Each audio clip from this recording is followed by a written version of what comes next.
Hello everyone, আসসালামু আলাইকুম। সবাই কেমন আছেন? আশা করি সবাই ভালো আছেন। আমিও ভালো আছি আলহামদুলিল্লাহ।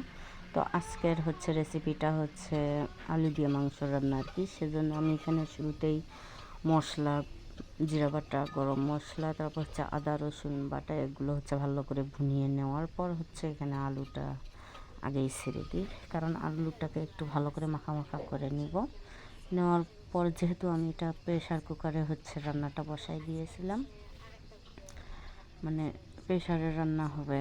তো আমার কাছে যেন প্রেশারে এমনভাবে রান্না করব যেন চুলার স্বাদটা পাওয়া যায়, আমি সেটাই আর কি চেষ্টা করি। ইনশাল্লাহ আমি সাকসেস, কারণ অনেকেই টেস্ট করে বলেছিল যে ঠিক চুলার রান্নার মতনই হয় আর কি। সেজন্য আমি শুরুতেই আলুটা কষিয়ে নেওয়ার পর এখানে মাংসটা দিব।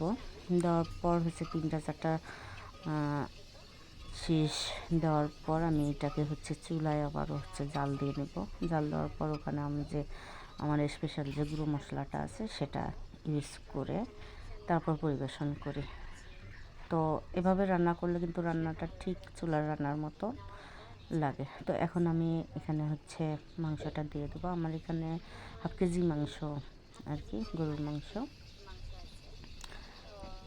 মাংসটা আমি ভালো করে কষিয়ে নেওয়ার পর ঢেকে দিব। ঢেকে দেওয়ার পর 2-3টা শীষ হওয়ার পর আমি চুলার আছে এটাকে রান্না করব। তো অনেক দিন পর ভিডিও দিলাম, আপনাদের কার কেমন লাগলো অবশ্যই আমাকে কমেন্টে জানিয়ে দিবেন। এখানে একা হাতে করা, তো তার জন্য এটা একটু হয়েছিল। তো কোনো ব্যাপার না, তারপরও তো ভিডিও তো আপলোড করতেই হবে, তার জন্য আর কি ট্রাই মাত্র।